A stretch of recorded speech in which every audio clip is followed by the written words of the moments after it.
꼭 알아야 할 어제의 뉴스. 박근혜 전 대통령에 대한 결심 공판은 오늘 오전 10시에 시작됐습니다. 대기업들의 재단 출연금 774억여 원을 강요하고 삼성 뇌물수수, 문화예술계 지원 배제 등의 혐의로 기소된 지 10개월 만입니다. 검찰은 박 전 대통령이 비선실세 최순실 씨에게 국정 운영의 키를 맡겨 국가 위기 사태를 자초했으며 헌정사상 최초로 파면돼 헌정사에 5점을 남겼다고 질타했습니다. 이어 균등한 기회가 보장되는 정의로운 나라를 꿈꿔온 국민들의 희망을 빼앗아갔다며 재판부에 징역 30년과 벌금 1,185억 원을 선고해달라고 요청했습니다. 현행법상 유기징역으로는 최대치입니다. 박 전 대통령에게 적용된 혐의 가운데 법정형이 가장 무거운 특가법상 뇌물의 경우 무기징역까지 처할 수 있습니다. 앞서 핵심 공범인 최순실 씨에게 징역 25년이 구형됐고 재판 내내 박 전 대통령이 범행을 부인하며 최 씨와 측근들에게 책임을 전가한 점도 반영됐다는 분석입니다. 변호인단은 기업들이 협박이 두려워 돈을 냈다는 검찰의 주장을 수긍하기 어렵고 실수가 있었지만 불철주야 대통령으로서 노력한 점을 선처해달라며 눈물을 보이기도 했습니다. 오늘로써 110여 차례에 걸친 재판을 마무리한 재판부는 오는 4월 6일 박 전 대통령에 대한 1심 선고 공판을 열겠다고 밝혔습니다. 검찰은 박 전 대통령의 헌법 가치 훼손을 중형 구형의 첫 번째 이유로 들었습니다. 국민에게 위임받은 직무 권한을 최순실 씨와 함께 사익 추구의 수단으로 남용하고 국가기관과 공조직을 동원해 헌법에 보장된 핵심 가치를 유린했다는 겁니다. 또 밀실에서 은밀하게 최고 경제 권력자들을 독대해 경제적 이익 제공을 요구한 정경유착의 전형적인 모습을 보여줬다고도 지적했습니다.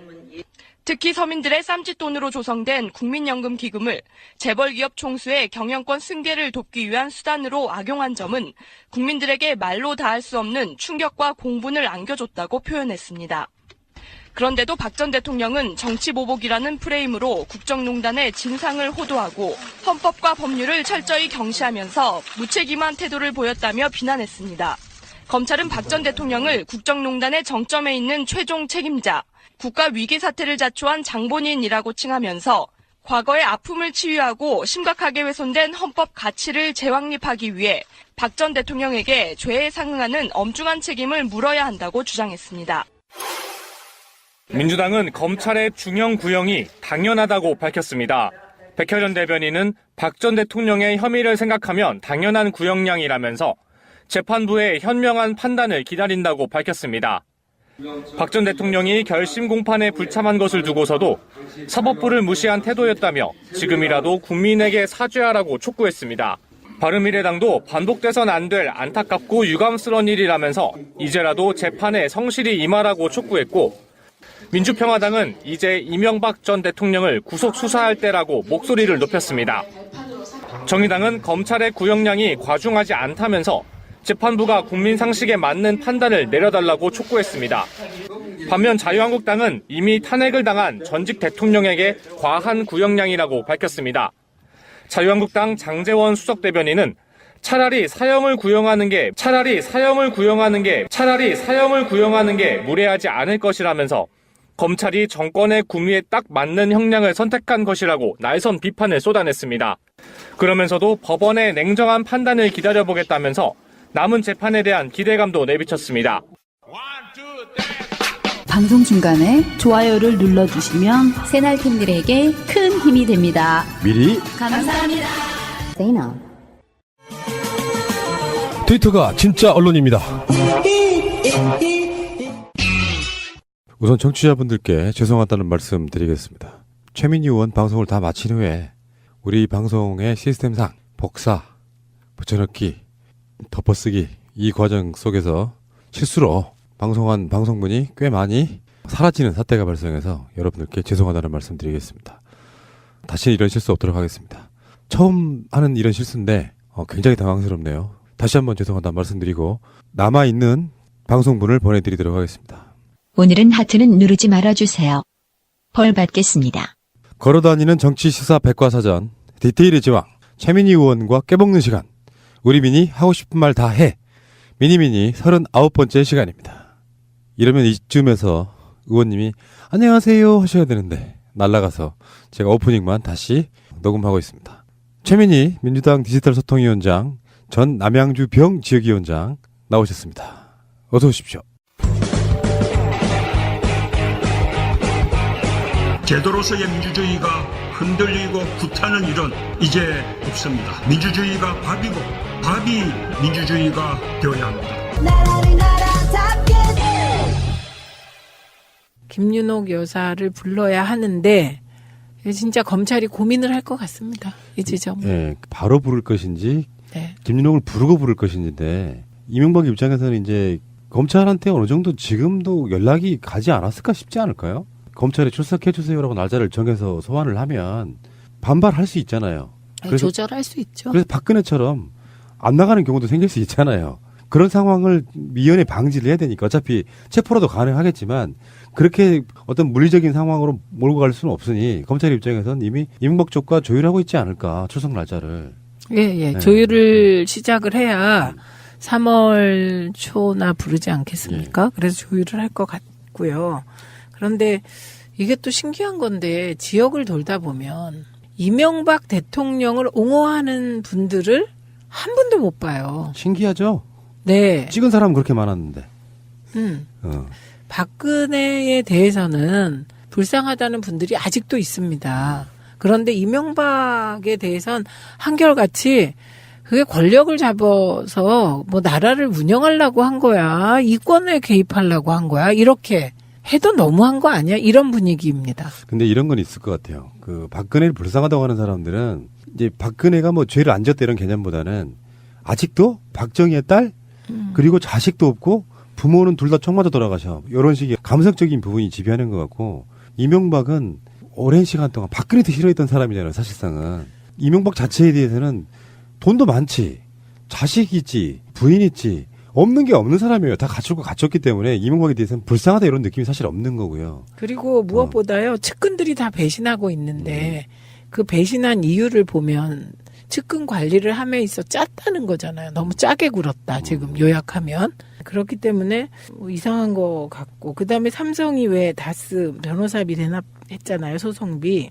10억 남았는데 10억 찾아오라 그랬다. 이런 거 되게 치명적이더라고요. 네. 명의 빌려준 사람한테 뭐 4천만 원 줬다고 보도도 있었고요. 최근에. 네. 이상주 사위는 인사청탁이었다는데요. 네, 그게 그 은행장 한 명 청탁하면서 돈을 받았다는 의혹. 그런데 그 돈이 MB에게 전달됐다는 의혹. 이런 거죠. 돈에 끝없는 욕심인데 저는 그런 식의 어떤 뭐 인사청탁 받고 뭐 몇십억 이거는 껌이라고 생각되는 게 롯데예요. 롯데. 지금 롯데에 대해서 보도가 나오고 있는 거는 네. 분노를 금할 수가 없는 게 국방부도 제2롯데월드에 123톤짜리 건물은 안 돼요라고 반대하고 있는데 청와대가 시나리오를 짜서 롯데에 허가를 해주기 위한 그 시나리오대로 움직였다는 증거물이 나온 거거든요. 와, 이 보도 보고 있으니까 막 톤이 움찔움찔하는 거 있잖아요. 진짜 나쁜 사람이다 이런 생각이 들어서. 여기에선 두 명을 좀 칭찬하고 시작하겠습니다. 네. 지난 국감에서 박범계 의원이 이 제2롯데월드 관련한 요 문건과 거의 근사치의 얘기를 했습니다. 근데 그때는 증거를 제시할 수가 없는 상황이었고요. 그다음에 이재정 의원이 이게 국가기록원에 가서 자료를 다 보고 요걸 필사해서 나온 내용입니다. 그러니까 박범계, 이재정 두 의원 정말 칭찬 많이 해줘야 될 것 같고요. 그다음에 요거는 청와대가 많은 문건이 생산되는 곳이잖아요. 그리고 그 문건 중 일부는 뭐 행정관들 선에서 없어지고 비서관한테 가고 수석한테 가고 뭐 이런 거잖아요.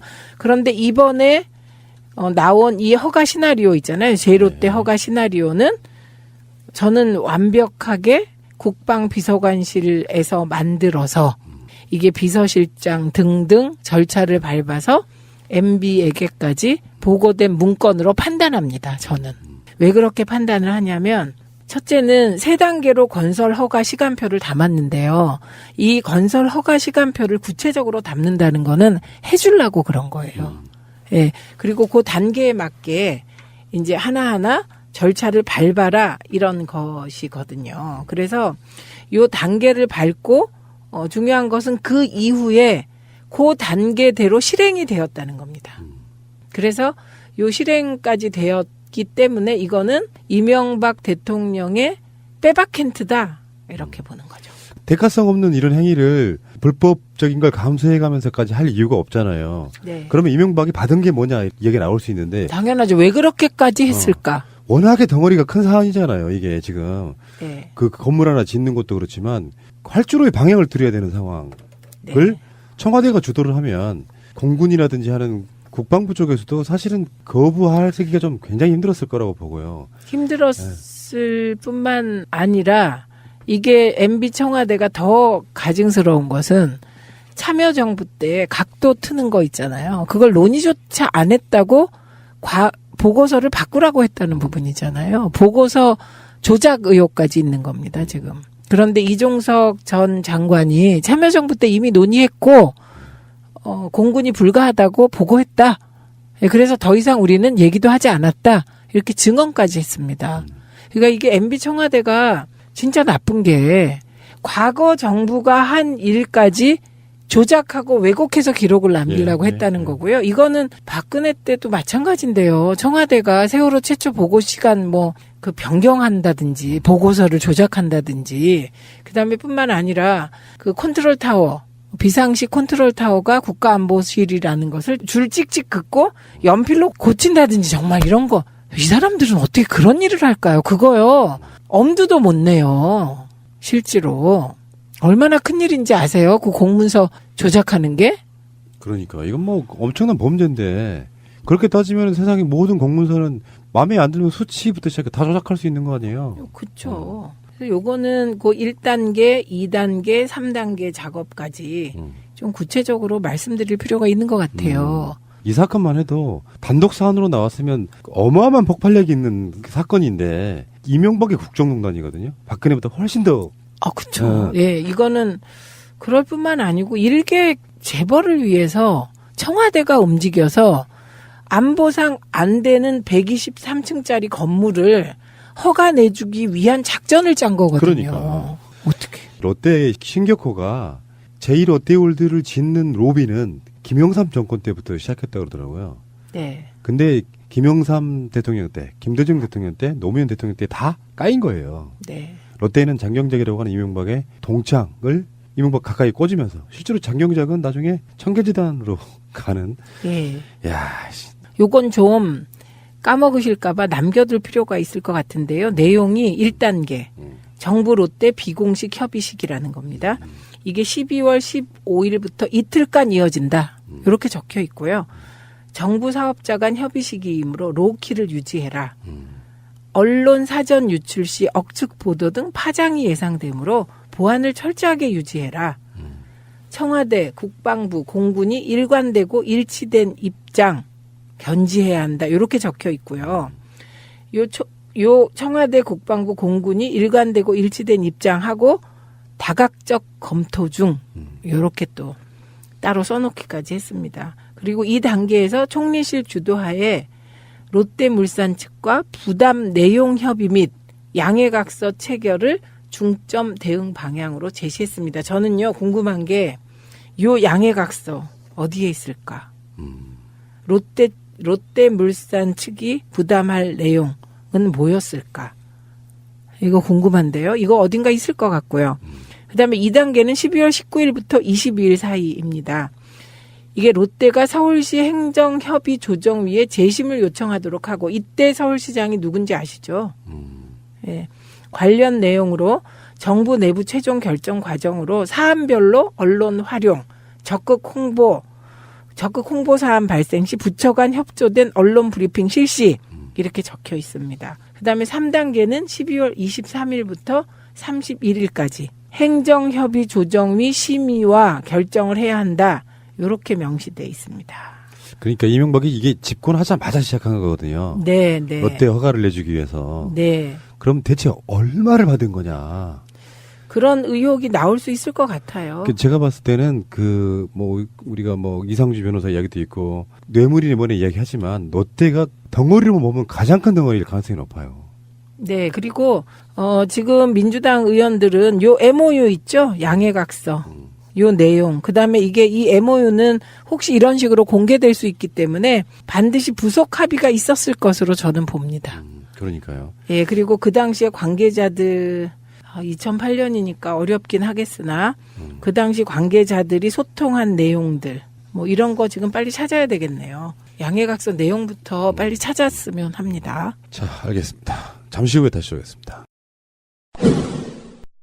자, 지금 야당 얘기 잠깐만 할게요.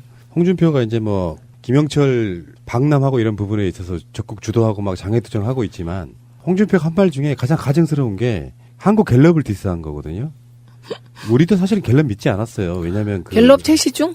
그때 최시중이었지. 네. 이명박 때는 네. 생각해보니까 그러네. 네. 어쨌건 이명박 때나 박근혜 때 갤럽은 사실 저도 안 믿었다는 게 뭐냐면은 박근혜 때 20대 총선을 예측하면서 여론조사 기관들이 180석 될 거야, 뭐 200석 넘을 거야 이런 식의 이야기했던 기억이 나도 그래서. 그리고 또 국정원 특활비 받아서 여론조사 뭐 조작하고 뭐 이런 부분도 있고 여러 가지가 있다 보니까 여론조사에 대한 기본적인 신뢰는 없어요. 저도 마찬가지긴 한데 이게 믿을 수밖에 없는 부분은 또 있다는 거예요. 그러니까 국민들이 박근혜 정권 때 나는 솔직히 말해서 뭐 야당도 마음에 안 들고 여당도 마음에 안 들고 그래서 그 의사표시 안 할래 하는 정도도 사실 여론조사에 나타나기 힘든 부분이 있다고 생각해요. 중에 뭐 샤이라고 하는 표현도 쓰기도 하고 막 그런데 다수의 여론조사 기관들이 다 짜서 하는 게 아니라면 여론조사는 기본적으로 그걸 감안하더라도 부정할 수는 없는 결과 데이터인 거잖아요. 흐름으로 보는 거예요. 흐름으로. 이런 일이 있었어요. 2007년에 참여정부 말기인데요. 그때 제가 청와대 요 관계 홍보 수석실에 관계자들하고 여론조사 얘기를 우연히 하게 됐어요. 방송위원회 있을 때인데. 근데 그 당시에 이명박이 압도적인 1위로 나왔어요. 그런데 그때 여론조사 응답률이 8%밖에 안 됐어요. 그래서 이 8% 응답률이 의미 없다는 게 그때 당시 홍보수석실 관계자의 얘기였어요. 그런데 그 이후에 보면 그 8% 응답률의 여론조사 결과대로 대선이 갔습니다. 예, 그러니까 이게 뭐 중간에 뭐 여론조사가 A 후보가 좀 오르고 내리고 이런 등락은 있을지 모르지만 크게 흐름을 보면 그 흐름은 알 수 있는 거고요. 그다음에 지난 대선 때도 갤럽에서요. 안철수가 1위 한 여론조사를 한 번 발표한 것도 갤럽일걸요? 그렇죠. 한 번 있었어, 한 번. 예. 그래서 그때 좀 약간 분위기가 그런 적이 있었는데 그때도 우리가 주목했던 것은 그 수치가 아니고요. 충성도였어요. 그 여론조사를 보면 그 편차가 있는데 그 편차에 따라 충성도를 판단할 수 있는데 그때 갤럽의 여론조사에서 안철수가 1위를 한 건 맞는데 그때 충성도가 굉장히 낮았어요. 반대로 문재인 대통령은 약간 떨어졌는데 몇 프로? 충성도가 어마어마하게 높더라고요. 그런데 우리는 그때 안철수가 그 프로테이지를 유지할 수 없다고 봤어요. 충성도가 낮은 집단이기 때문에. 그래서 결국은 곧 떨어지더라고요. 그러니까 그런 식으로 여론조사 결과를 가지고 그거 가지고 뭐 일희일비하면 안 되고 로 데이터들을 다 분석해 보면 그 흐름이 잡힙니다. 왜 그때 안철수가 1위를 했는지. 그래서 그때 우리가 갤럽이 조작했다 이런 얘기 하지 않았거든요. 로우 데이터를 보고 이거 일시적인 현상이다. 이렇게 판단했던 거거든요. 그런데 이분은요. 걸핏하면 여론조사 탓하고 막 이래요. 근데 왜 유독 갤럽이었을까? 이건 이유가 있더라고요. 좀 아까 푸나님이 말씀하신 내용과 일맥상통하는 건데요. 갤럽에서 자유한국당 지지율이 굉장히 낮게 나와요. 어떤 때 8%, 11%, 12% 이렇게. 반대로 리얼미터가 20%를 넘는 지지율이 나와요. 그러니까 리얼미터는 아니고 갤럽만 문제 삼는 거예요. 그런데 리얼미터의 민주당 지지율은 갤럽하고 거의 비슷합니다. 예, 그런데 뭐가 문제되냐면 갤럽은 100% 대면 조사래요. 전화 대면 조사. 예, 그런데 그 리얼미터는 한 15% 정도 대면 조사하고 85% 정도를 ARS로 한다는군요. 그러니까 ARS를 하면 조금 겁을 덜 내고 자기 지지 정당을 누를 수 있다. 이런 얘기. 부끄러운 줄 아는구만요. 그렇죠. 원래 대면 조사가 가장 정확한 건데 중요한 거는 보수층의 샤이 보수층이 전화 면접으로는 나 자유당 지지한다 이 말을 못할 수 있는 거죠. 이게 가장 치명적인 거거든요. 홍준표 말처럼 내가 대선에서 24.1% 얻었는데 그 당시에 갤럽의 조사는 11%였으니까 네. 갤럽은 허위야 이런 주장을 하는 거잖아요. 네. 근데 홍준표라고 하는 인물이 진짜로 만약에 대선에서 대통령이 될 정도 또는 자유한국당이 지방선거에서 승리할 정도가 되려면 국민들 입장에서는 자랑스럽게 내놓을 수 있어야 되는 그쵸, 대상이 그쵸. 돼야 되거든요. 그게 안 되니까 부끄러워서 그럼 확장성이 떨어지는 거고. 이게 지금 착각하는 게 있어요. 왜 착각을 하냐면 2010년 지방선거는 여론조사 해보면 민주당의 참패였어요. 그런데 민주당이 이겼단 말이죠. 그리고 2016년에 총선 때도 보면 2016년 그때도 자유한국당 180석이었다고요. 그때 새누리당. 그런데 이 자유한국당 새누리당이 집권한 이후에 야당 지지자들이 응답을 안 했어요. 이유가 부끄러워서가 아니에요. 무서워서 그랬어요. 맞아요. 그때 탄압당해서. 그랬죠. 그리고 그때는 이명박이 집권하면서 너무나 야당과 가까운 사람들을 탄압을 많이 했기 때문에 사람들이 야당 지지한다고 말을 못했어요. 그런데 이제 가끔 가다가 자유한국당 이제 의원들하고 얘기하다 보면 그때 너네 2010년에 여론조사 그랬는데 이겼다. 그래서 지금도 똑같다. 샤이가 많다. 이게 아니라니까요. 그렇죠. 예, 그래서 그때는 진짜 두려워서 많은 사람들이 야당을 지지한다고 말을 하지 못했기 때문에 뒤집어지는 결과가 나왔지만 지금은 좀 다릅니다. 그러니까 부끄러워서 자유당을 지지한다는 말을 못 하는데 과연 이분들이 투표장에 나올 거냐. 대선하고는 또 달라요. 그렇죠. 예. 대선 때는 막판 결집해서 24%였거든요. 예. 그렇기 때문에 지금 홍준표 대표를 자꾸 민주당 특급 도움이라고 지역에서 말씀하시는데 이거는 정말 언론하고 싸우고 SBS는 뭐 어땠는데 뺏겼다. 뭐 여기 뺏겼다. 저기 뺏겼다. 그런 말 한마디 할 때마다 샤이 보수가 늘어나죠. 예. 그 홍준표가 있고 제1야당이 이 모양 이 꼴이고요. 어떤 처절한 반성을 통해 가지고 지금 박근혜 재판 결과에 대해서도 자유한국당의 논평이 나왔더만요. 네. 너무 가혹하다 뭐 이렇게 이야기하는데 처절한 반성 없이 사실 자유한국당이라는 이름으로 국정농단 사태에 대해서 국민한테 어마어마한 아픔을 준 거에 대해서 사과한 걸 전 들어본 적이 없거든요. 네. 책임을 지지 않으면서 지금 정권 뺏기고 나서 계속 어깃장만 넣고 심지어 자기들이 부끄러운 줄 모르고 천안함 사건 꺼내서 가지고 남북관계 방해하고 그러니까 지지율이 안 오르는 거라는 걸 모르는 거죠. 네. 즉석에서 당장 한 1, 2%는 끌어들일 수 있지 모르죠. 네. 그렇지만 집권을 한다거나 선거에 승리할 정도의 지지율을 못 끌어모으고 있는 이 상태에서 바른미래당도 깝깝하다. 통합을 하긴 했고 안철수의 말처럼 이대로 찢어져서는 지방선거에 어떤 의미 있는 결과를 거둘 수도 없다. 그래서 합당을 해놨는데 오히려 지지율이 하락하고 있어요. 이러면 굉장히 안철수나 유승민 입장에서 당황스러울 것 같습니다. 근데 이거 역시 예견된 거잖아요. 예측된 결과예요. 그 당시에 국민의당이 합당하면 그 자유한국당을 제치고 2위를 한다. 뭐 이런 보고서 막 냈잖아요. 그런데 그건 일시적으로 합당하겠다는데 국민들이 여론조사 봤을 때 합당한다 그럼 점수를 줍니다. 근데 실제로는 달라진다. 이게 그때 우리가 다 예측했던 그대로이고요. 그리고 이게 그렇게 받게 될 수 없는 것이 가치지향이 없는 정당을 어떻게 지지합니까? 이게 가치지향이 없잖아요. 당원에. 근데 이거는 다른 분석도 가능하다고 보는데요. 20대 총선의 결과물이 당시 집권당이던 새누리당을 소수당으로 만들어버렸잖아요. 네. 그런데 안철수의 국민의당이 그 제3회 정당으로서 40석 정도를 가져갔잖아요. 네. 그중에 사실은 안철수가 20석 정도를 보수당 쪽으로 끌고 간 상태가 된 거란 말이에요. 지금 현 상태로만 보면. 그렇죠. 네. 그러니까 민심을 사실은 그 민의를 왜곡시킨 상태에서 국민들에게 징벌적으로 지지를 받고 있지 못하다고 분석하는 게 더 맞을 수도 있어요. 그렇죠. 그건 호남 지지율을 보면 알 수 있는데요. 호남 지지율이 5%예요. 5%. 이게 창당 2주차 전체 지지율이 7.1%거든요. 예, 그런데 그 호남 지지율이 5%잖아요. 그러니까 요것은 푸나님 말씀이 맞고 이게 안철수 입장에서는 어떻게 해석이 되냐. 어차피 바른정당과의 통합은 안철수로서는 호남을 버리는 거였어요. 호남을 버리는 거였고 호남을 버린 대신 수도권 지지율에 기대겠다는 거죠. 수도권 지지율은 전체 평균보다 좀 높습니다. 근데 전략적으로 지금은 더불어민주당이 굉장히 전략을 잘 디테일하게 짜야 될 것 같은 부분이 뭐냐면 어떤 그 전술전법 중에는 EJ라는 게 있거든요. 바른정당이 어느 정도 지지율이 올라가 주면서 자유한국당의 홍준표와 이전 투구를 해야 오히려 더 유리한 측면도 있는 거 아니에요? 그리고 민주평화당에 대해서도 그냥 알아서 줄 서 이 느낌이 아니고 개혁적이고 우호적이고 남북관계에 대해서 전향적이면 그 사람들이 실체를 인정해주면서 키워서 이쪽을 또 견제하게 만들어주는 그런 전략을 좀 잘 짜야 되는 측면이 있는데 이슈에서 상당히 좀 멀어진 느낌도 사실 있다.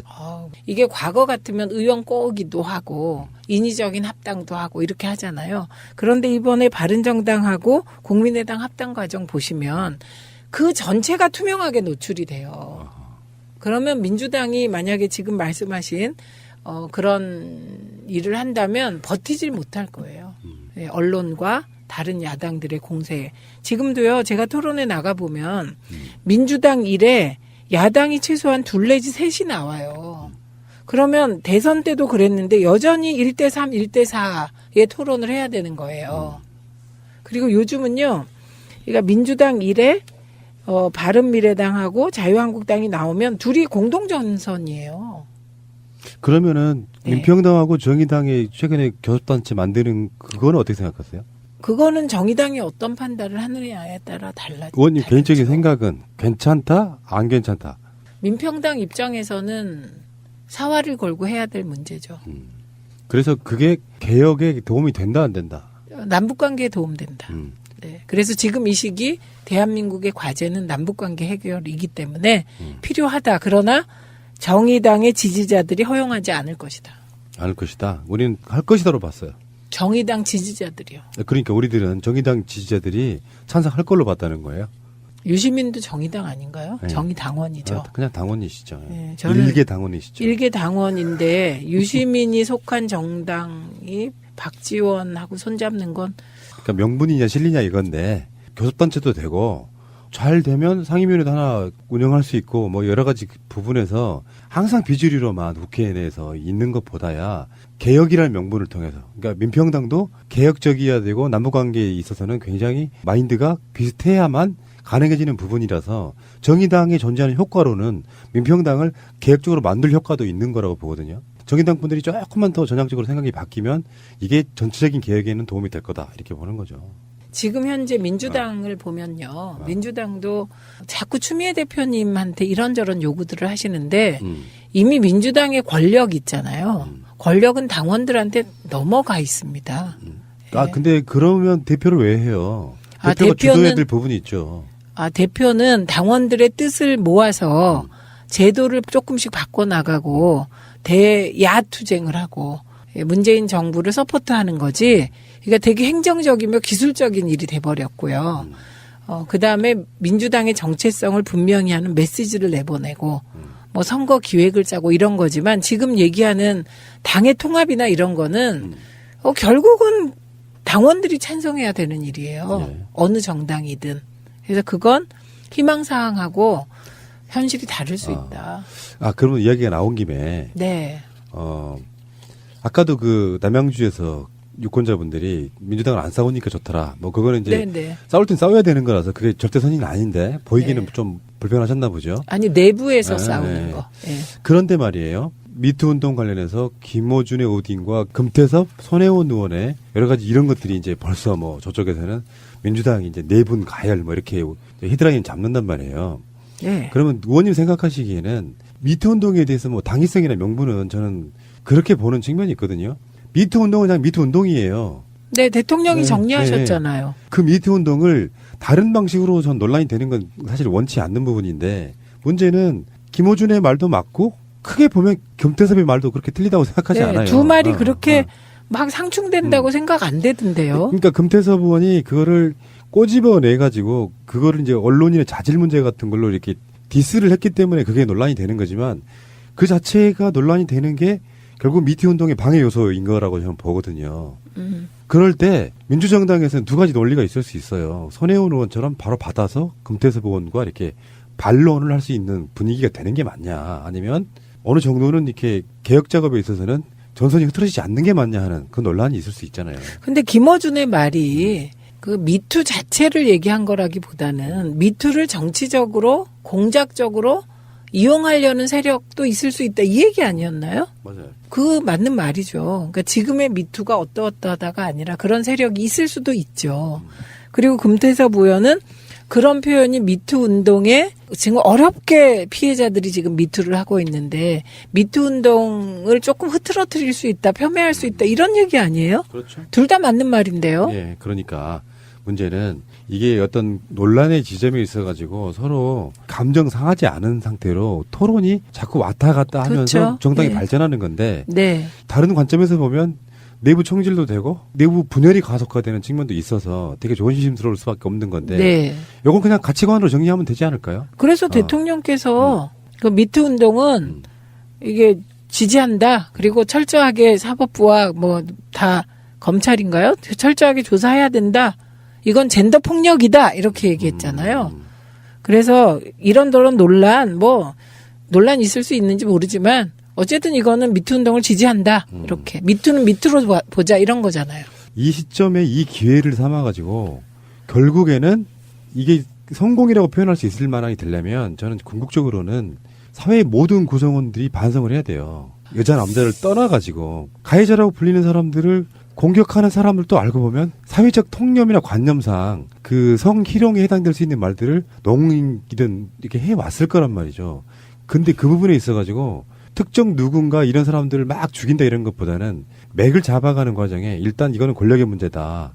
권력을 가진 사람들이 당하는 사람들로부터 말하지 못할 만큼 권력을 가진 사람들이 지속적으로 악의적으로 대상화시켜서 해왔다는 측면하고 그 외에 그럼 우리같이 비판하는 사람들은 잘못이 없느냐.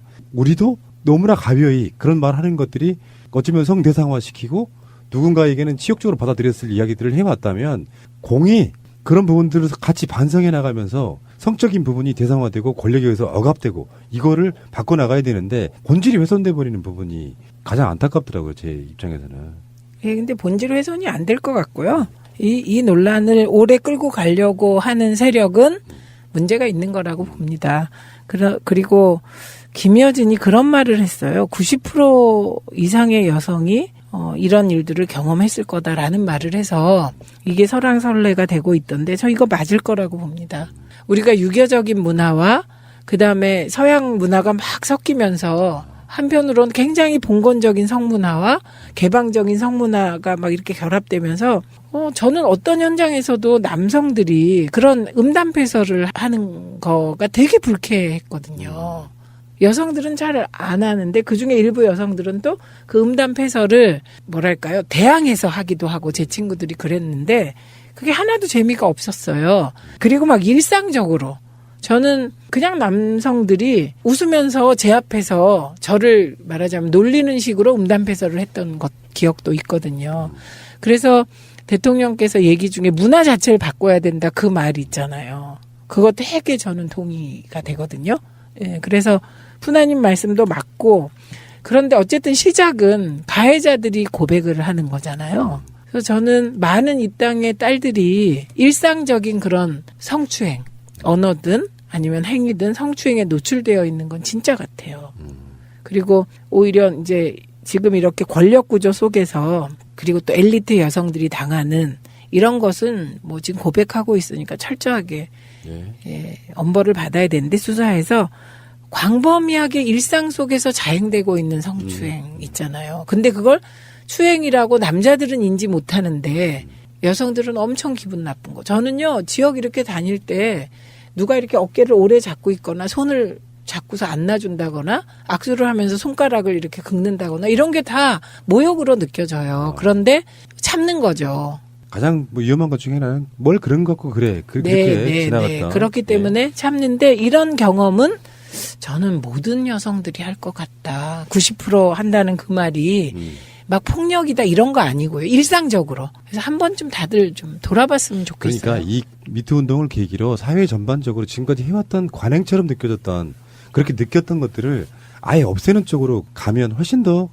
좋아지는 세상이 올 거다 이렇게 봅니다. 예. 자, 장시간 고생하셨고요. 다음 주에 또 뵙겠습니다. 고맙습니다. 고맙습니다.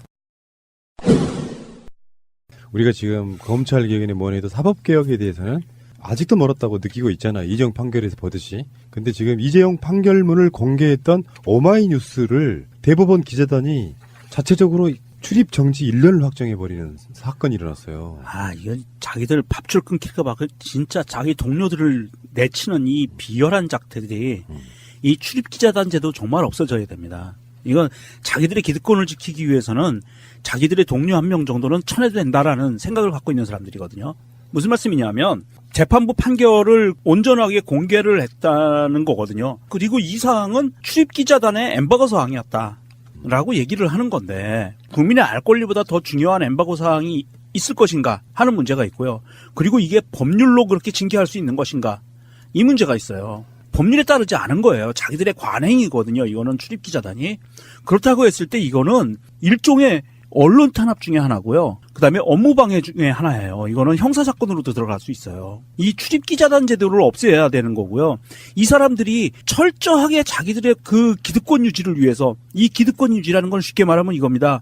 앞으로는 법원이 기자들한테 협조해주지 않을까 봐 무서워서 내친 거예요. 법원이 시대가 바뀌었는데 판결문은 당연히 공개해야 되는 거 아니야? 그거 요청하면 다 공개되게 돼 있어요. 이게 또 처음으로 한 것도 아니고 보니까 원세훈 재판에서 예. 공개를 했단 말이에요. 예. 그렇죠. 근데 왜 이재용은 뭔데? 이정이니까.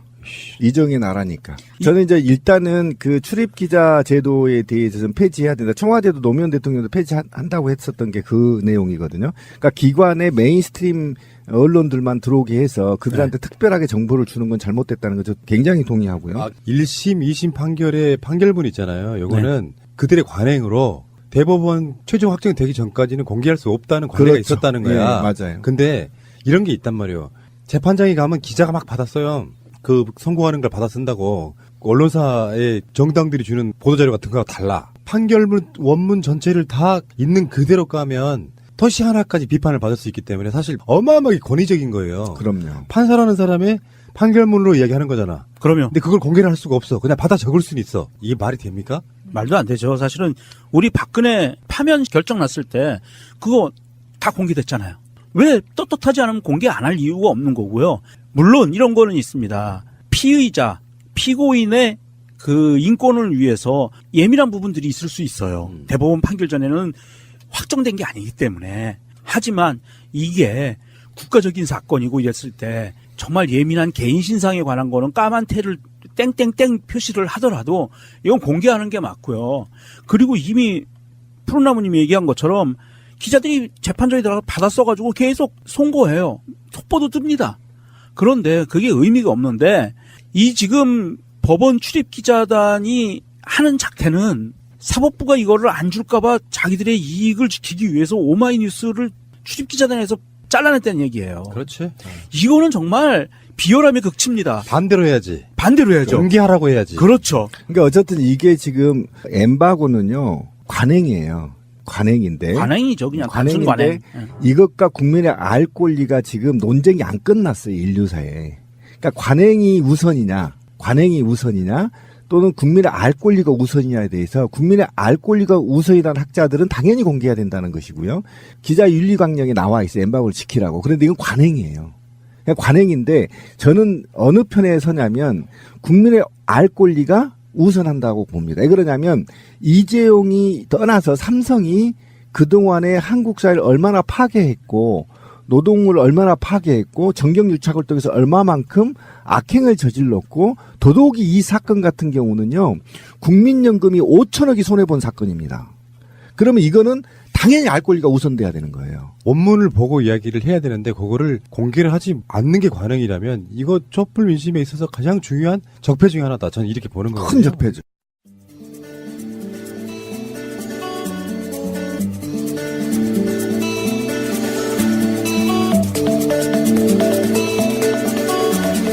아무 생각 없이 듣는 방송 새날의 네버엔딩 스토리 29회를 시작하겠습니다. 와!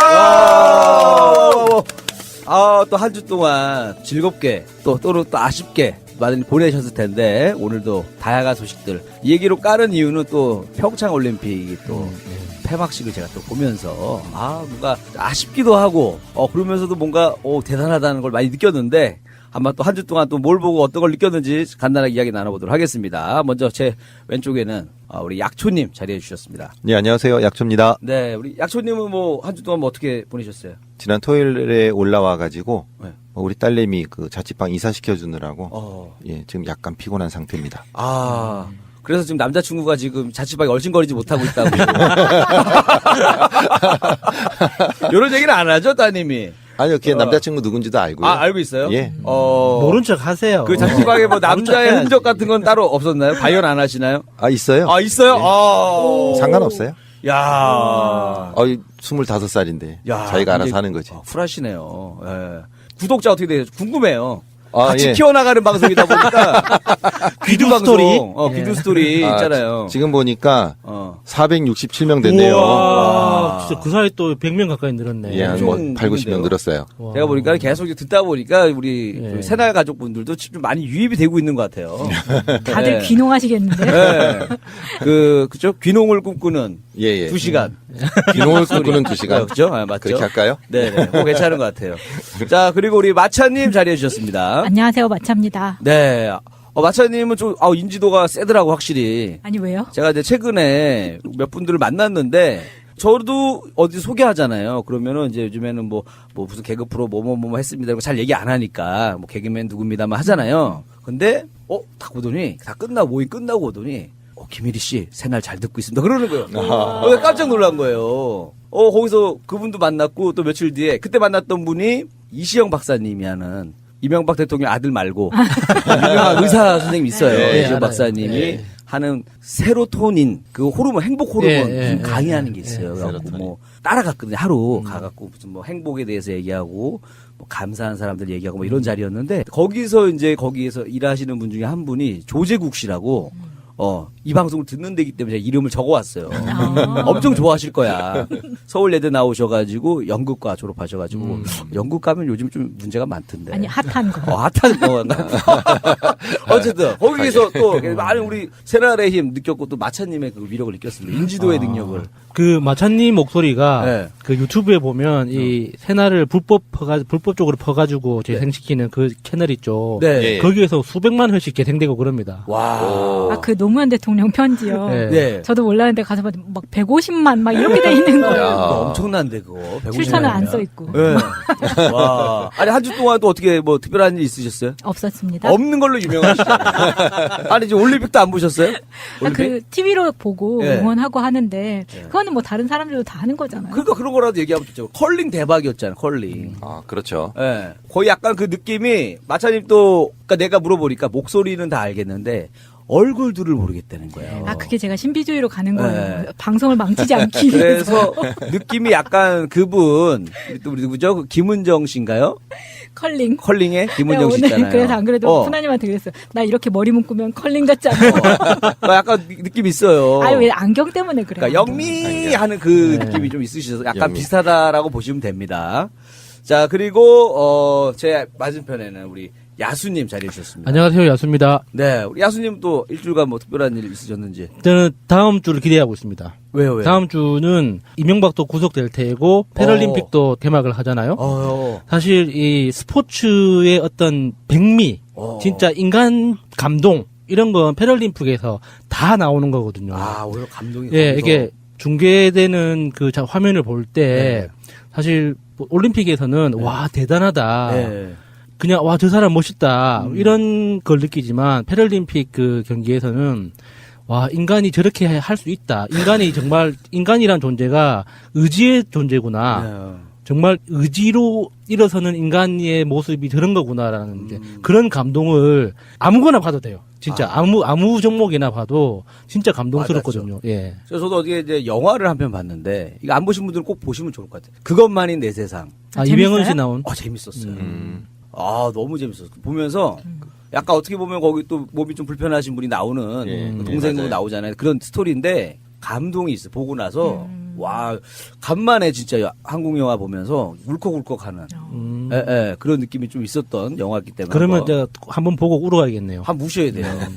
저는 그러니까 신과 함께도 보고 또 봤는데 좀 다른 느낌인데 층간계 약간 좀 뭐라 그럴까? 판타지 같아. 그렇지, 판타지가 많다 보니까. 저는 굉장히 쉬운 사람이어가지고 네. 상대방이 울면 저도 울거든요. TV에 우는 사람이 나오면 나도. 잠깐만. 이유는 없어. 야, 이거 완전 막 누가 울지 대표적으로 울진 않는데 네. 보면 약간 좀 짠하게 되면서 좀 가족에 대해서 다시 생각해보는 그런 또 영화니까 뭐 감상하면 좋을 것 같습니다. 그래서 많은 얘기를 했는데 또 우리 외국 선수들이 평창 올림픽에서 가장 마음에 들었던 것 중에 하나가 바로 음식이었다고 해요. 음식이 너무 맛있었다고. 네, 그래서 저희 주제가 내 인생의 맛집. 정말 자연스럽지 않습니까? 자연스럽네요. 정말 자연스럽게 연결했죠. 힘들게 지금 갖다 붙였습니다. 지금. 아무도 눈치채지 못했어요. 못했죠. 다행입니다. 그래서 오늘 내 인생의 맛집이라는 주제로 한번 얘기해 볼 텐데, 자, 가위바위보로 순위를 정해보도록 하겠습니다. 가위바위보! 자, 저하고 오늘 약수님 이겼어요. 가위바위보! 가위바위보. 오! 간만에 지금 다 놀래는 이유가 약초님 1등, 제가 2등, 가위바위보. 마차님이 3등, 야수님이 4등입니다. 자, 순서를 한번 이제 정해볼게요. 예, 그럼 제가 두 번째 하겠습니다. 두 번째. 예, 거의 못 해본 거. 두 번째가 좀 나름 괜찮아요. 항상 그 자리가. 그럼 전 세 번째. 어떡하나. 그럼 제가 첫 번째 할게요. 첫 번째 하시고. 그럼 전 마지막인가요? 마지막입니다. 자, 시작해보도록 하겠습니다. 아직도 SNS에서 문재인 대통령만 팔로우하고 계시다고요? 친절한 청와대, 활짝 열려 소통하는 청와대, SNS 청와대 공식 계정으로 더 가깝게 만나세요. 트위터, 페이스북, 인스타그램과 카카오톡 플러스 친구에서 대한민국 청와대를 검색하고 친구가 되어주세요. 문재인 대통령과 청와대의 일정과 정책, 생생한 현장 사진들과 청와대 사람들의 뒷이야기까지 가장 빨리 만나볼 수 있습니다. 참! 청와대 홈페이지 즐겨찾기도 잊지 마세요. 네스29의 내 인생의 맛집, 마차편입니다. 제가 이 주제를 받고 충격적인 사실을 하나 깨달은 게 있어요. 저는 맛을 모르고 살았어요. 그게 무슨 말이에요? 혀가 없으세요? 뭐가 맛이 있다 없다 이걸 구분을 하는 거를 몇 살 때부터 하셨어요? 글쎄요, 저는 어렸을 때부터 꾸준히 많이 먹어왔기 때문에 대부분 다 맛있었어요. 저도 뭐가 없었기 때문에 네. 비교할 음식이 없었기 때문에 그냥 다 이 맛으로 먹는구나 이렇게 했죠. 예, 저도 어릴 때부터 뭐 편식을 하면 그때부터 어머니 설교를 한 10분 정도로 들어야 돼요. 쌀 하나가 오기 위해서 농부가 봄에부터 이거부터 시작을 해가지고 도정하는 것까지 해서 음식물을 이제 안 가리고 무조건 먹는 습관이 생겼죠. 거의 뭐 군대 때랑 비슷하네. 군대에서 밥 먹을 때. 예, 저도 그랬어요. 국민이 주신 이 예. 남기지 않겠습니다. 뭐 이러고 먹잖아요. 예. 비슷하네. 제가 기억하는 첫 번째 기억은 초등학교 한 5학년 때, 그러니까 고학년 때였는데 11살, 12살 때죠. 그때 친구가 떡볶이 집에 가자고 했는데 제가 학교 앞에 바로 보이는 대로 가려고 하니까 친구가 거기 맛없어. 저쪽으로 가자라고 얘기를 하는 거예요. 근데 그때 저한테는 되게 그게 충격이었던 거죠. 아니 떡볶이가 맛이 있고 없고가 있어? 이 생각이 딱 드는 거예요. 그건 좀 심각하네요. 그 맛을 어떻게 구별하지? 이 생각을 했었어요. 떡볶이는 다 똑같은 거 아닌가? 라고 생각을 했었거든요. 그래서 어떤 애는 그러니까 양으로 가는 애도 있었어요. 저는 그 정말 당시에. 분노를 느낍니다. 떡볶이 비하하는 이 발언. 아니 근데 저기 아무리 맛있어도 양을 많이 주는 데를 또 못 이겨요. 초등학교 아니에요. 때는. 아니에요? 예, 떡볶이가 미식가시네. 얼마나 이게 민감한 음식인데요. 그럼 그런 분식이 이 집이 맛있고 저기 맛있고 그걸 구별할 줄 알았어요? 당연하죠. 저는 제가 직접 떡볶이를 만들기 위해서 옆 동네에 있는 떡볶이집까지 찾아다녔어요. 뭐 범상치가 않아. 뭐 특별하게 사셨네. 거의 뭐 황교익 아저씨처럼 살았네. 마칼럼니스트네. 그래서 제가 보니까 저는 먹는 거에 대해서 크게 가리고 잘하질 않았던 거예요. 그러니까 편식을 안 한다는 칭찬을 계속 받으면 내가 편식을 못 하게 돼요. 뭔지 알겠죠? 얘는 아무거나 다 잘 먹어. 엄마가 데리고 다니면서 그렇게 얘기를 하면 편식을 못 하게 된다고. 맞아. 뭐든 먹어야 되죠. 이거 중요한 얘기인 게 뭐냐면 그 백종원 아저씨 예전에 그 힐링 캠프 나와서 얘기했던 거 들어보니까 뭐였냐면 아버님이 그렇게 입맛이 까다로웠대요. 갖고 어디 뭐 중국집 가서도 좀 먹다가 야 가자 맛없다. 너도 맛없지 나가자 나가는 거예요. 그러면 결국엔 그래서 막 중국집만 뭐 몇 군데를 돌아다니다가 다 마음에 안 드시는 거예요. 막 집에서 라면 끓여 먹고 막 그랬대요. 그러니까 그 정도로 이게 맛이 민감하셨다고 그러더라고요 아버님이. 그러니까 그런 사람이 있는 반면에 저같이 다 주는 대로 먹고 편식도 못 하게 되면은 그냥 모든 것이 종류마다 맛은 구분을 할 수는 있지만 똑같은 종류를 가지고 뭐가 더 맛있냐고 물어봤을 때 그걸 구분을 못 하는 거죠. 요건 구별하지 않아요? 그 오리온 초코파이랑 롯데 초코파이 맛 구별하죠. 애매하긴 하죠. 저는 애매해요? 롯데는 구입 자체를 안 하기 때문에 그러니까 맛은 확실히 좀 차이 나던데 초코파이라고 해도 차이가 나긴 나는데 네. 블라인드 테스트 하면 모르겠어요. 어떻게 될지. 그래요? 그 얼마 전에 블라인드 테스트 저희 친구들끼리 막 하는데 그 참이슬하고 또 뭐 있지? 프레쉬, 차민 프레쉬랑 저 처음처럼. 되게 막 민감한 거예요. 저는 술을 안 먹으니까 다 똑같은데 뭘 또 가려 막 이래서 블라인드 테스트 즉석에서 잠깐 했었거든요. 못 맞춰 아무도 못 맞춰요? 가리면 다 똑같은데. 당연하죠. 원료가 똑같은데 당연히 다를 게 없지. 실제로 그거 있잖아요. 콜라하고 사이다 구분 못 한다고 하는. 맞아. 그것도 그렇더라고. 그것도 블라인드로 하면은 블라인드 그냥 단맛이래요. 그냥 설탕 들어간 와, 설탕. 이거 안 해봤는데. 한번 해보세요. 재밌겠네. 진짜 재밌어요. 그래서 그랬던 저를 생각을 해보니까 정확히 말하면 뭘 좋아하고 뭘 싫어하는지가 없었던 거예요. 그냥 정말 주입식으로 엄마가 주는 거에 대해서만 비판 없이 받아들였던 어린이? 그래서 제가 중학교 1학년 때 그 생각이 저한테도 계속 남는 게 뭐냐면 학교에서 되게 특이한 애랑 단짝이 됐었는데 확실히 제가 첫째인 집에서 자란 애랑 둘째, 셋째인 애들이 자기 언니, 오빠들 보고 자란 애랑 되게 다른 거예요. 성격도 되게 달랐던 것 같아. 그걸 깨달았던 게 뭐냐면 그 친구가 엄청 개구장이었어요. 여자애 치고. 근데 그 애가 교탁에서 되게 심하게 놀다가 다른 친구랑 말 놀다가 얘가 갑자기 난 그거 싫어! 라고 얘기를 하는 거예요. 근데 저는 그걸 보면서 또 싫어라는 말을 하다니. 그 표현 자체를 음식이 아니라. 네. 그러니까 싫어라는 말을 할 수가 있는 거구나라는 거를 그때 띵 하고 맞은 것처럼 그 기억이 되게 생생하게 남는 거예요. 놀랍다. 그러니까 싫어라는 말을 이렇게 그렇게 늦게 배웠어요. 어렸을 그러니까 때. 싫어라는 말을 정말 안 해본 거죠. 내가 의지대로. 그러니까 의사 표현을 안 해봤다는 거잖아요. 그랬던 것 같아요. 저도 약간 비슷한 점이 있긴 있어요. 그렇죠. 예. 그러니까 요새 엄마들이 워낙 애들한테 범죄도 많고 하니까 그런 거 교육시키잖아요. 싫어라고 말을 똑바로 할 수 있게 가르치고. 그런데 우리 때만 해도 그런 게 없었단 말이에요. 싫어라는 말을 하게끔 교육을 받아본 적도 없고 더군다나 저 같은 경우에는 엄마가 데려다 주고 데려오고 하고 제3의 인물을 만날 그 교차점이 별로 없고 하다 보니까 그냥 그 나이 때는 엄마가 어떤 객관적인 개체를 떠나서 완전 신 같은 존재잖아요. 그러니까 그냥 다 100% 받아들였던 거예요. 그때 좀 부유하게 지낼 때였으니까. 예를 이거죠. 이 차, 벤츠 싫어. BMW로 데리고 와. 뭐 이런 거였다. 그 당시만 해도. 원래는.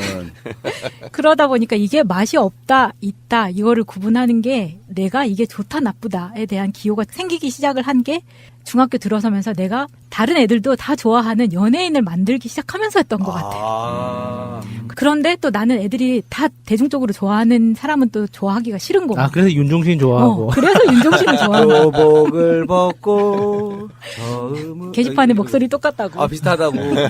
약간. 예. 그 주워 먹기 개그 스타일도 좀 비슷한데. 저도 잘 주워 먹거든요. 그러다 보니까 정말 윤종신도 막 제가 막 대원의 곡 가고 싶어요. 이래가지고 윤종신 좋아하고 막 그랬더니. 와, 애들하고는 좀 친해지기는 어려웠겠네. 그렇잖아요. 애들하고는 다 그 당시에 누구 좋아할 때였어요? 서태지 아이들 좋아하고 이럴 때인가? 막 그럴 때죠. 서태지, 신승훈. 너 누구 좋아? 나 듀스, 나 서태지 아이들. 나는 윤종신. 이게 뭐야? 윤종신이 누구야? 이럴 때. 그러면 이제 윤종신 모르니? 요새 막 그 홍대 밴드에 대한 자부심 가지고 있는 것처럼 그랬던 거. 그래도 뭐 윤종신 좋아하는 덕분에 목소리 발음이 아주 정확해졌어요. 가수 중에서 가장 발음이 정확한 가수로 유명하시거든요. 맞아요. 예. 그래서 이제 고등학교 때도 기숙사에 있었으니까 기숙사에서도 주는 대로 먹잖아요. 그래서 뭐 이렇게 싫고 좋고도 없고 콩밥에서 콩을 가려낸 적도 없고. 근데 이제 대학교 들어오면서 이게 생겼어요. 패밀리 레스토랑. 그래서 그때 이제 애들이 거기 가는 걸 되게 좋아하게 됐잖아요. 돈을 모아서 건수를 만들어서 가자. 그럼 TGI나 베니건스를 많이 갔단 말이에요. 그 당시엔 그게 제일 초창기 때 두 가지. 이름만 들어도 느끼해요. 별로 안 좋아했어요? 그 두 브랜드는 너무 느끼했어요.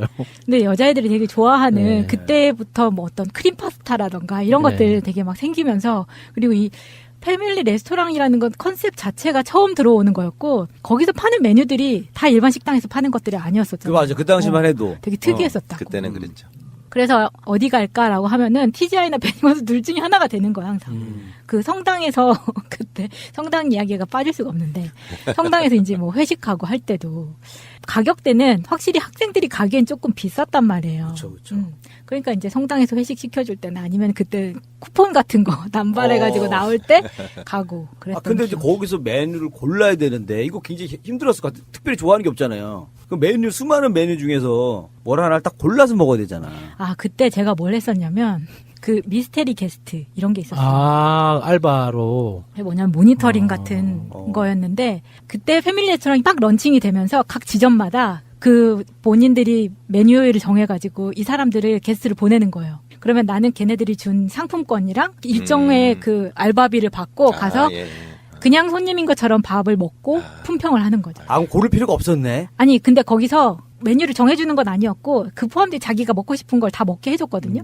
그러다 보니까 뭐가 맛있고 뭐가 나한테 맞고 이런 거를 좀 생각하게 됐었던 것 같아요. 또 따지게 됐구나. 따지게 된 아무래도. 거죠. 왜냐하면 나한테 이걸 맛을 보고 쓰게 만드니까 그치. 이걸 다시 생각해보게 만드는 그걸 만들더라고요. 아, 지금 생각해보니까 그 도움도 많이 받았었네요. 그 모니터링 아르바이트를 제가 많이 했었어요. 능력 있네요. 그 사람들 막 구하러 다니고 그랬었는데. 아르바이트 하려고, 그죠? 예. 귀한 아르바이트지. 근데 먹으면서 그냥 돈 버는 거니까. 근데 그때 이메일이나 그런 거 그때부터 저는 PC통신을 또 빨리 시작했잖아요. 그 응모를 되게 재빠르게 했었던 것 같아요. 그리고 그 이후에 그런 비슷한 모니터링을 되게 많이 했었어요. 그러니까 헤드 스포츠 막 이런 스포츠 웨어도 하고 그러면은 이제 뭐 추리닝 뭐 신발 막 이런 거 다 주거든요. 그러면 그걸 이제 신기해. 다 모니터링하고 품평하는 거예요. 나중에 뭐 요구르트 그다음에 SK텔레콤 저번 주에 했었던 거. 나중에 서울 시정 모니터 막 이런 것도 했었거든요. 야. 네, 그때는 왜 그걸 했었냐면 이력서 쓰는데 한 줄 쓰려고. 아, 이런 것도 해봤다. 극기야는 네. 지금은 새날에서 국정 모니터를 하고 있네요. 계속해서. 아, 그래서 뭐 약간 저 댓글 모니터도 잘하시고. 경력자네 알고 보니까. 그때는 좀 궁금한 게, 그럼 약간 그 예전에 그 남자친구랑 데이트할 때 그때 보면은 이제 보통 이제 여자분 입맛에 많이 맞추잖아요. 남자분들이. 그때는 좀 남자친구가 좀 데이트하기 편했겠네. 특별히 막 좋아하는 게 없으니까.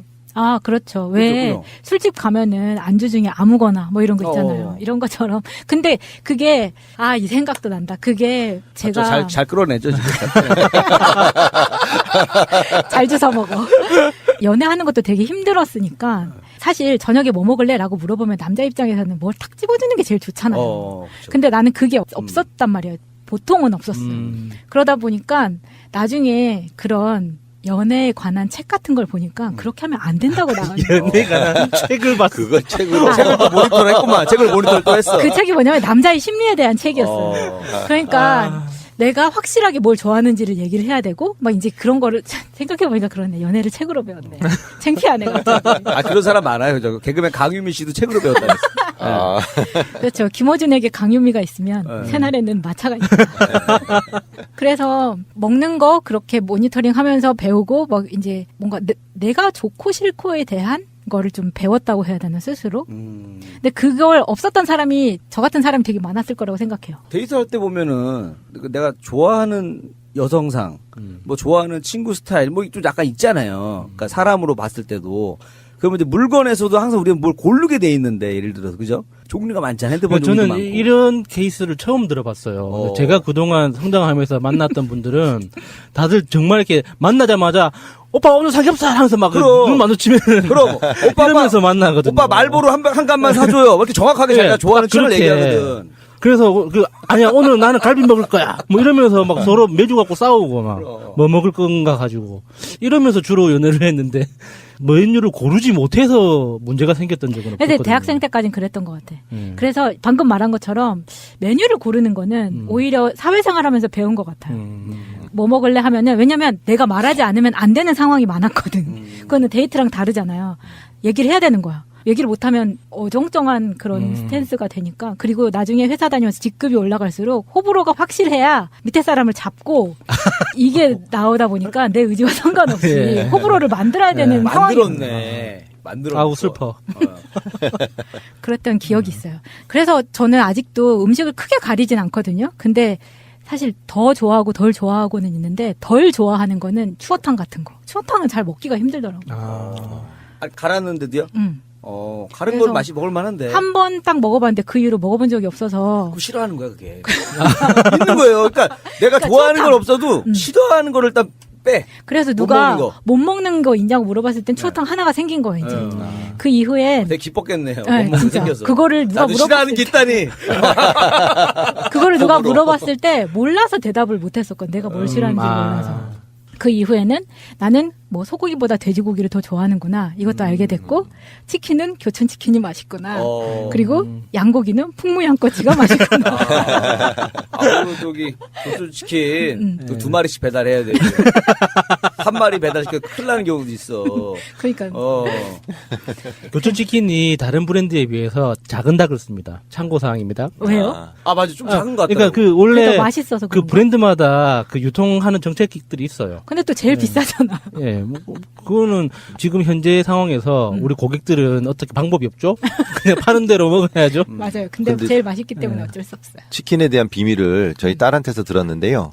똑같은 제품을 똑같은 프랜차이즈 거를 서울에서 시키고 안동에서 시켜보면 안동이 양이 훨씬 많대요. 아 진짜? 예, 깜짝 놀래요. 맞아, 지역마다 좀 그런 게 있는 것 같아요. 어디 갔더니 그 왕돈가스인데 진짜 그 남자들이 야 4시 갔는데 야 왕돈가스 4개 시키면 우리 한 2개는 남긴다는 거예요. 그렇게 많이 나오면 되는 거예요. 그래서 아이 그런데 어디서 갔어요. 근데 진짜로 양이 그러니까 우리가 일반 뭐 남산에서 먹는 왕돈가스 2배가 나와요. 근데 거기 약간 김포 쪽이었거든요. 그러니까 좀 더 나온다고 하더라고. 프랜차이즈인데도 또 더 많더라고 양이. 프랜차이즈인데요. 네, 프랜차이즈인데도 서울보다 양이 더 많았어요. 네. 저는 그러고 나서 프랑스 가서는 제일 먹고 싶었던 거는 김치전. 근데 그게 전이 왜 내가 하면 안이 안 익어. 그 김치전이 은근히 기술을 필요하더라고요. 그리고 뒤집기도 되게 힘들고 그러다 보니까 만들어 놓으면 막 걸레같이 되는 거야. 이렇게 이야기를 듣고 있으니까 제가 굉장히 대단한 능력자인 것 같아요. 아니 저도 요리는 많이 안 하는데 그게 어려울 것 같지 않거든요. 성격이 급하네. 익기 전에 막 휘저는 거 아니에요? 익기도 전에? 그렇다기보다는 내가 너무 두껍게 만들었나? 반죽의 그 대기를 잘 조절을 못하는 거죠. 물량을 잘 조절 못해서. 그래서 여기서 막 부침가루랑 다 사갔거든요. 근데 가서 몇 번 실패하니까 되게 하기가 싫은 거야. 그리고 그걸 자꾸 타박 들으면 너 주방에서 몇 시간씩 있더니 이거 만들어 왔냐 막 이런 소리 들으면 성질 나죠. 그러니까 내가 보니까 좀 착한 스타일인 것 같아. 자기도 음식을 못 만드니까 남의 음식을 평가를 안 하지. 스스로가. 약간 저도 비슷한 것 같아요. 음식을 못 만드니까 어디 가서 뭐 맛없다, 맛있다 이런 거 잘 얘기 안 하거든요. 그러니까 뭐 그냥 웬만하면 다 먹을만 해요. 어디 가면. 좀 비슷하시네. 그래서 아직도 저는 맛집을 만들어 보려고 계속 모험을 하고 있습니다. 아, 지금까지 이야기가 내 인생에 맛집이 없다는 거예요? 저는 아직까지. 와, 완전 반전. 와, 이거 유주얼 서스펙트 수준인데요? 귀신은 브루스 윌리스야 이거랑 똑같은 반전이에요. 아니 그게 뭐 딱 생각나는 맛집 이런 거에 없는 거지. 아니 맛집 나왔어요. 방금 모든 추어탕집 빼고 다. 방금 말한 것처럼 뭐 치킨은 교촌, 뭐 양꼬치는 풍무양꼬치 이런 것들은 있는데 이해는 됩니다. 저는 네. 어느 정도. 여기까지가 저의 내 인생의 맛집이었습니다. 네, 조만간 찾기를 바라겠습니다. 네.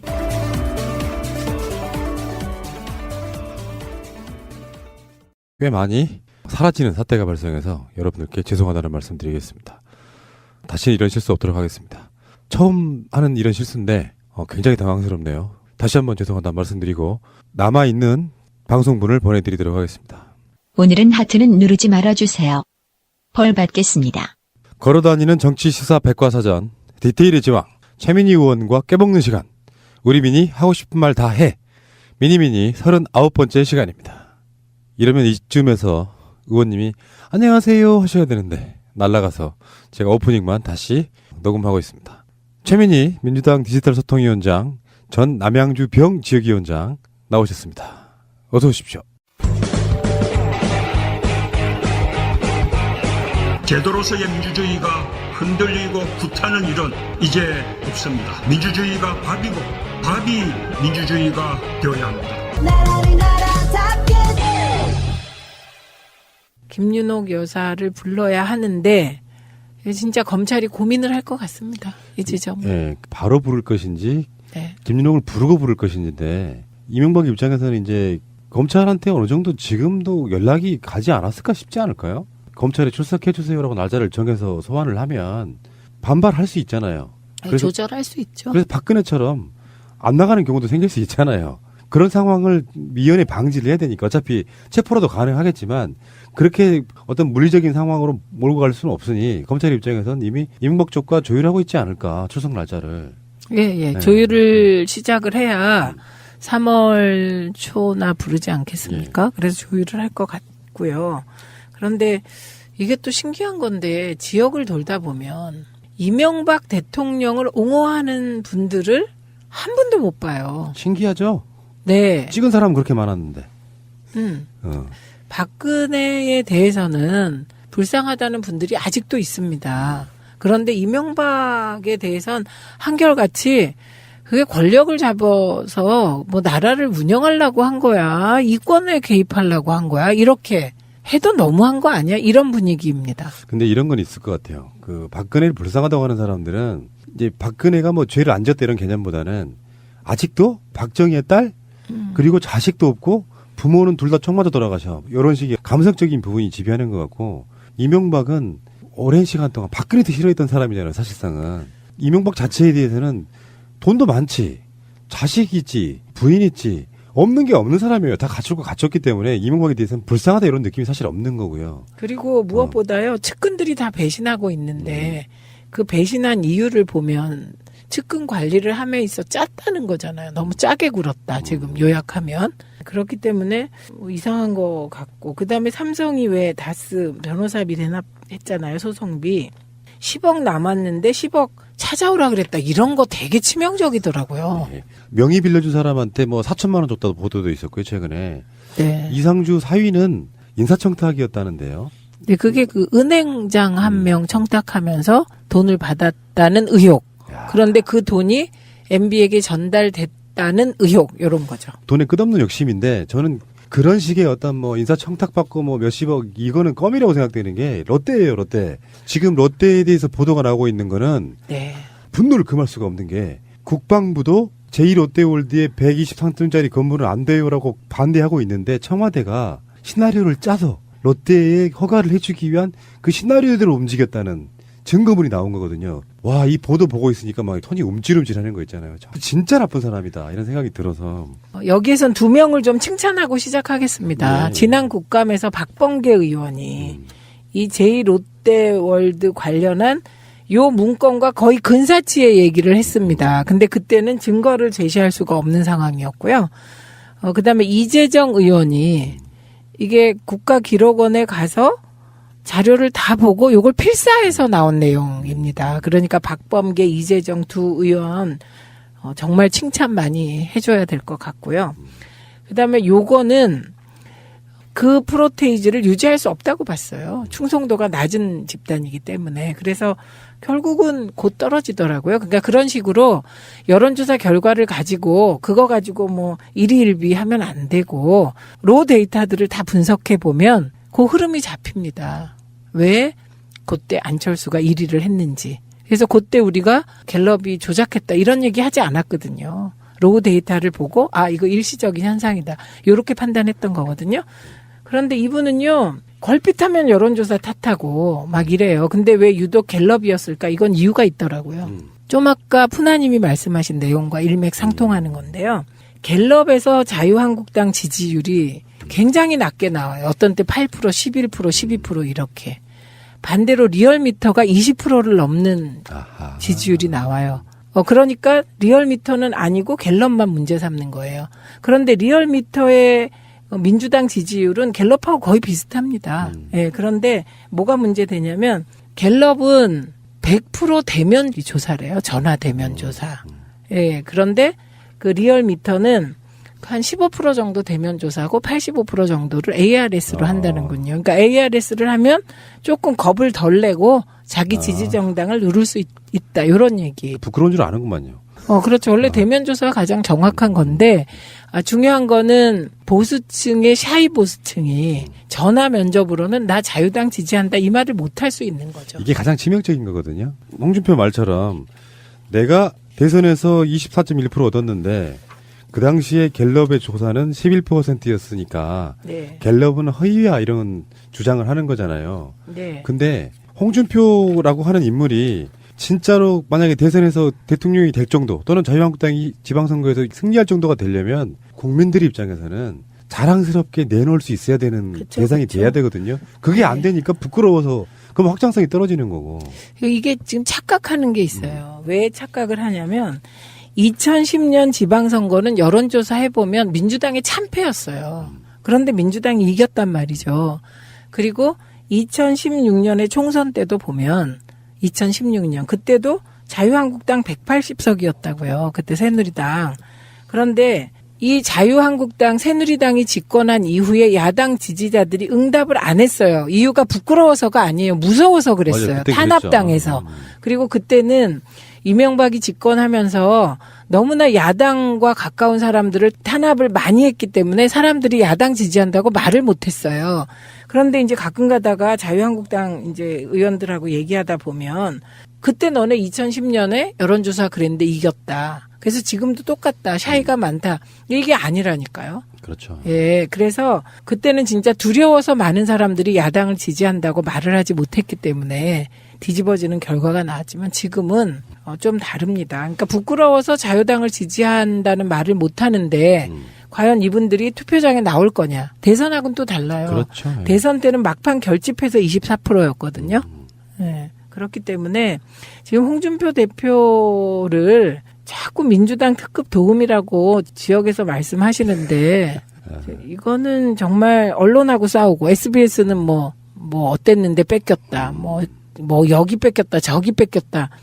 그런 말 한마디 할 때마다 샤이 보수가 늘어나죠.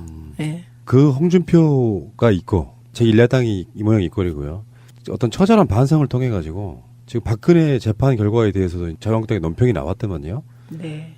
너무 가혹하다 뭐 이렇게 이야기하는데 처절한 반성 없이 사실 자유한국당이라는 이름으로 국정농단 사태에 대해서 국민한테 어마어마한 아픔을 준 거에 대해서 사과한 걸 전 들어본 적이 없거든요.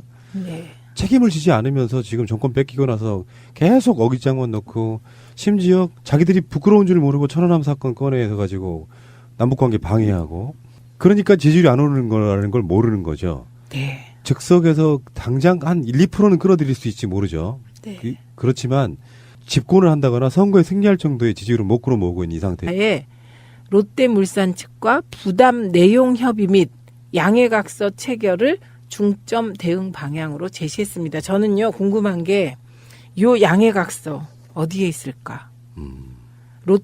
롯데물산 측이 부담할 내용은 뭐였을까? 이거 궁금한데요. 이거 어딘가 있을 것 같고요. 그다음에 2단계는 12월 19일부터 22일 사이입니다. 이게 롯데가 서울시 행정협의조정위에 재심을 요청하도록 하고 이때 서울시장이 누군지 아시죠? 예.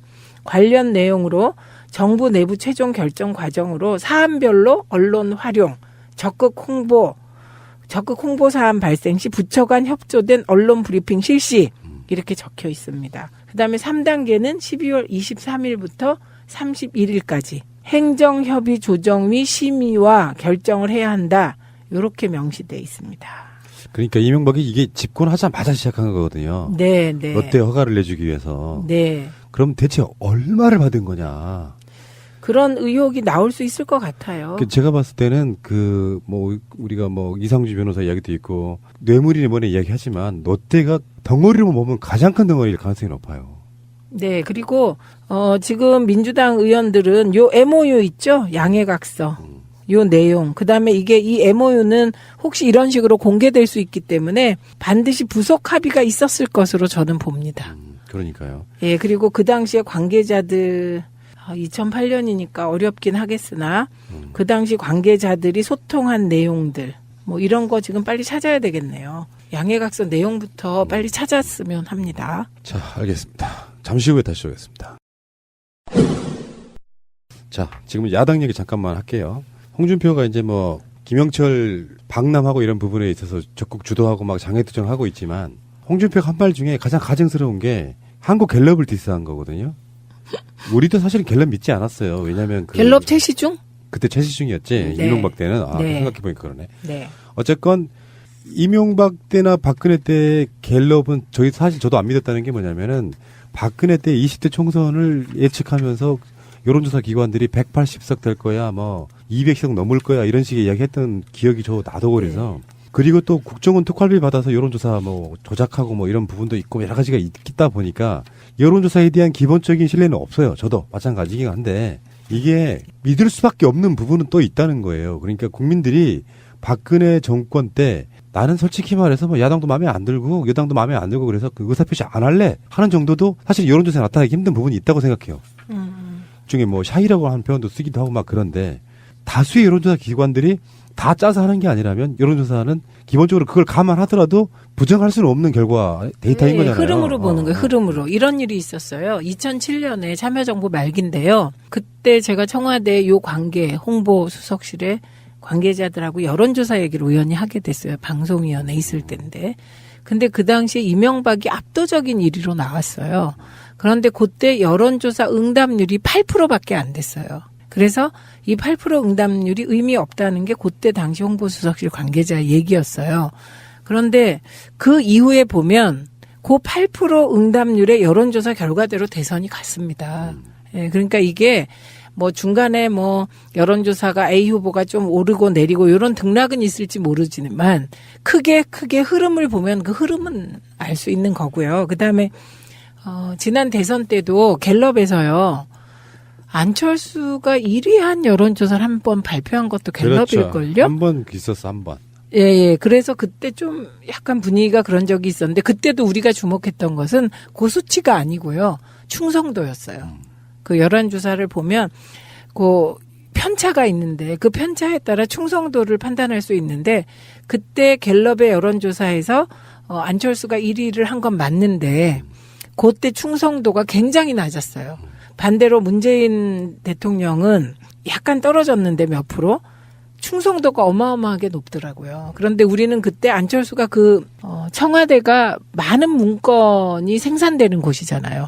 그리고 그 문건 중 일부는 뭐 행정관들 선에서 없어지고 비서관한테 가고 수석한테 가고 뭐 이런 거잖아요.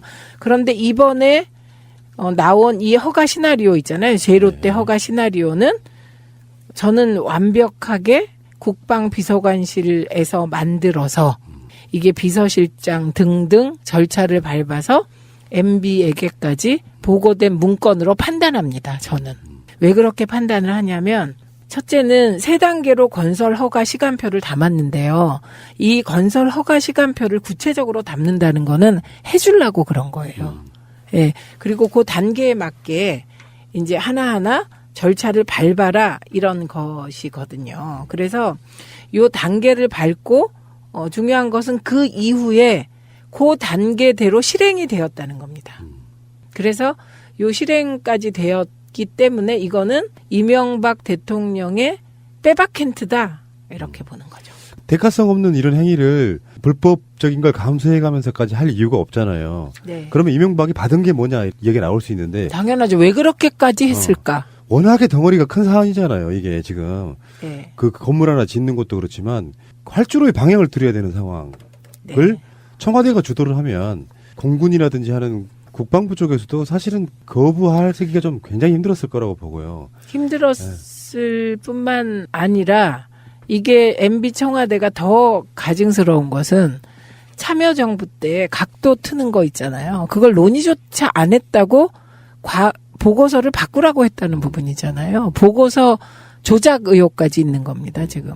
그런데 이종석 전 장관이 참여정부 때 이미 논의했고 공군이 불가하다고 보고했다. 그래서 더 이상 우리는 얘기도 하지 않았다. 이렇게 증언까지 했습니다.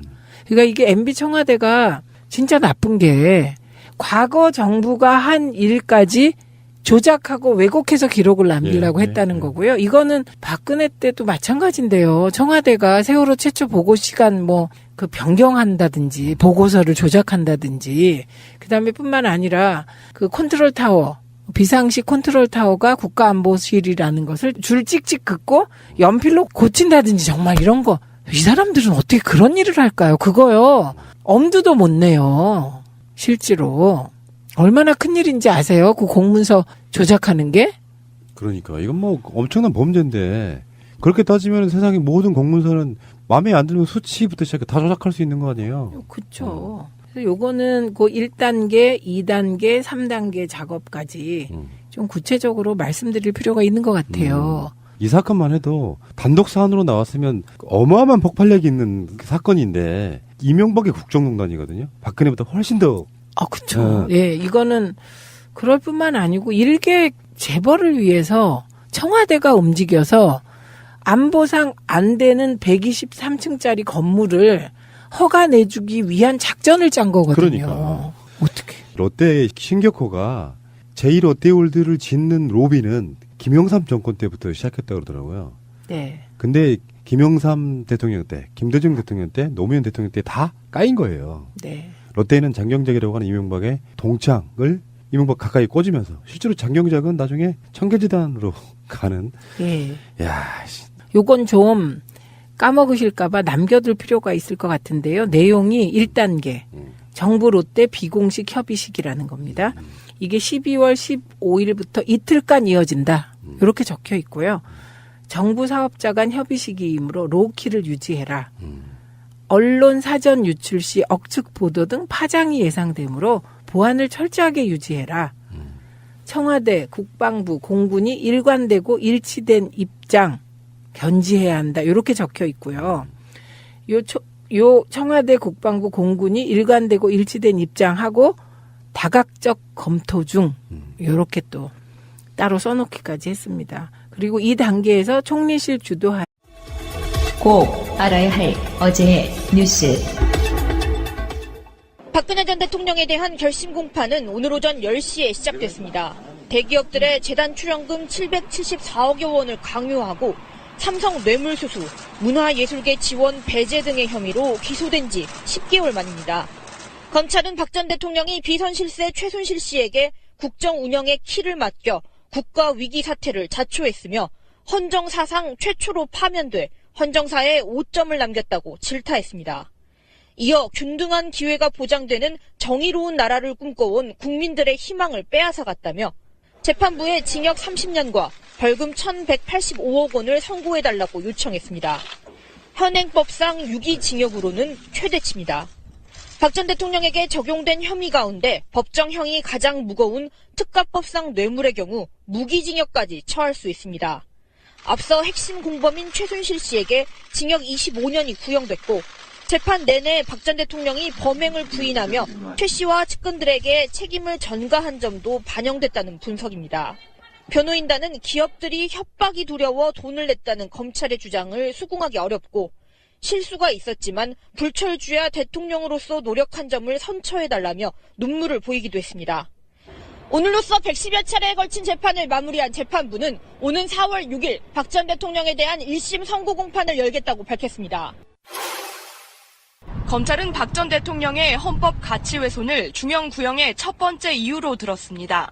국민에게 위임받은 직무 권한을 최순실 씨와 함께 사익 추구의 수단으로 남용하고 국가기관과 공조직을 동원해 헌법에 보장된 핵심 가치를 유린했다는 겁니다.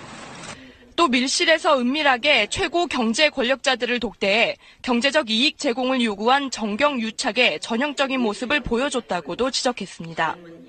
특히 서민들의 쌈짓돈으로 조성된 국민연금 기금을 재벌기업 총수의 경영권 승계를 돕기 위한 수단으로 악용한 점은 국민들에게 말로 다할 수 없는 충격과 공분을 안겨줬다고 표현했습니다. 그런데도 박 전 대통령은 정치보복이라는 프레임으로 국정농단의 진상을 호도하고 헌법과 법률을 철저히 경시하면서 무책임한 태도를 보였다며 비난했습니다. 검찰은 박 전 대통령을 국정농단의 정점에 있는 최종 책임자, 국가 위기 사태를 자초한 장본인이라고 칭하면서 과거의 아픔을 치유하고 심각하게 훼손된 헌법 가치를 재확립하기 위해 박 전 대통령에게 죄에 상응하는 엄중한 책임을 물어야 한다고 주장했습니다. 민주당은 검찰의 중형 구형이 당연하다고 밝혔습니다. 백혜련 대변인은 박 전 대통령의 혐의를 생각하면 당연한 구형량이라면서 재판부의 현명한 판단을 기다린다고 밝혔습니다. 박 전 대통령이 결심 공판에 불참한 것을 두고서도 사법부를 무시한 태도였다며 지금이라도 국민에게 사죄하라고 촉구했습니다. 바른미래당도 반복돼선 안 될 안타깝고 유감스러운 일이라면서 이제라도 재판에 성실히 임하라고 촉구했고 민주평화당은 이제 이명박 전 대통령을 구속 수사할 때라고 목소리를 높였습니다. 정의당은 검찰의 구형량이 과중하지 않다면서 재판부가 국민 상식에 맞는 판단을 내려달라고 촉구했습니다. 반면 자유한국당은 이미 탄핵을 당한 전직 대통령에게 과한 구형량이라고 밝혔습니다. 자유한국당 장제원 수석 대변인은 차라리 사형을 구형하는 게 무례하지 않을 것이라면서 검찰이 정권의 구미에 딱 맞는 형량을 선택한 것이라고 날선 비판을 쏟아냈습니다.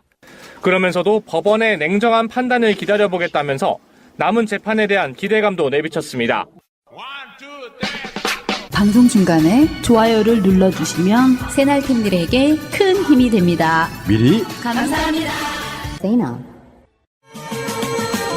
트위터가 진짜 언론입니다. 우선 청취자분들께 죄송하다는 말씀 드리겠습니다. 최민희 의원 방송을 다 마친 후에 우리 방송의 시스템상 복사, 붙여넣기, 덮어쓰기 이 과정 속에서 실수로 방송한 방송분이